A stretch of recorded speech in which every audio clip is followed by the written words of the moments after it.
Hey there, do you believe that you have the right scale-up culture in your business right now?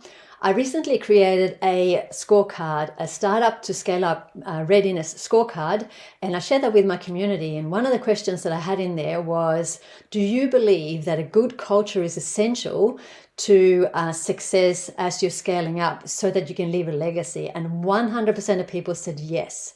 So my name is Jess from Jess Dalberg Coaching. So do you have the right scale up culture? Well, that's probably the wrong question. A better question to ask is, do you know what your current culture is? And do you know what you want it to be? Now, let me tell you a little story. A few years ago, I was working for a fintech company. And they'd been in operation for 15 years, and they'd gone from 50 people to 250 people across 3 continents. And that had some venture capital put into the business, and they were really in a growth mode. Now, they asked me to come in to the business and needed to put in place a people framework. They were going for more venture capital, and they needed to have these things in place. Now, one of the things that the leadership wanted was to have clarity on what their culture was. So I went about to find out what is the culture. And the first thing that I realized was, as we were doing the work, was that the culture that was established about 15 years ago by the founders was still alive and well. It was still there.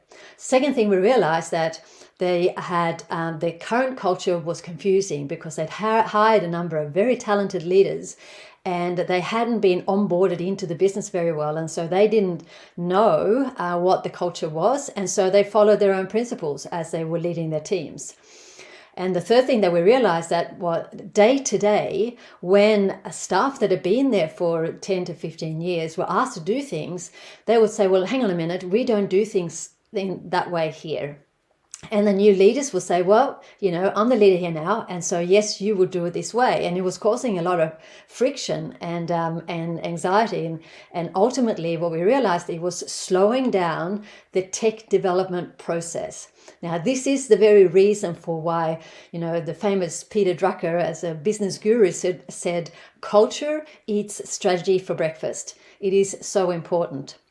So, do you know what your culture is? Now, before I show you how to figure that one out, then let me just take you through what the biggest strategy is that I'm speaking to here.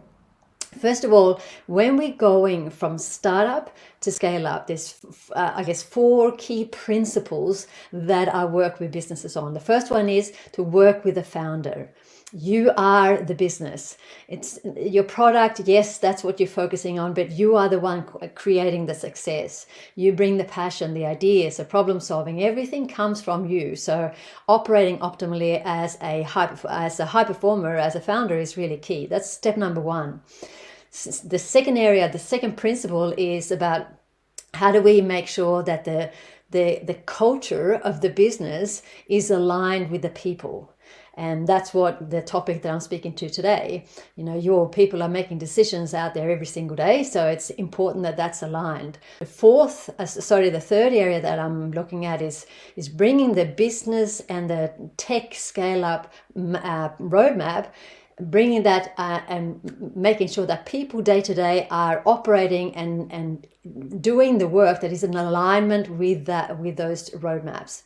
And the fourth area that I work with businesses on is, great, you are a founder and you've brought your business, you started up the business. Now you've got to become a scale-up leader. And so that's what I work with my founders on to establish, okay, how do you do that? Now, so what do we do? What's the first step that we do in figuring this out? So the first thing is to ask yourself, what is the culture in my business right now? The second question to ask yourself is, what do I want it to be? Like, if you look at your business now, however many people you have, how do you want them to operate in their day? Do you want them to be brave and to do, things that are outside of their comfort zone? Do you want them to be, really focused on productivity, making sure that there's a consistent output? Or, do you want them to be really caring for each other? Like, caring is a key component of success. We've got to care about what we're doing. Or maybe you want all of those things, or whatever it is for you, but figure that out. Next thing is to look for evidence of that in your business. So see, is there evidence of my business of that at the moment? And the fourth one to remember, always remember that you as a founder, what you do, the decisions that you make, how you interact with people every single day is forming the culture of your business. We do that. The culture begins and ends with us. And so how we operate and making sure that we're operating optimally every day in our business, but also as human beings, is really key to creating an authentic and strong culture.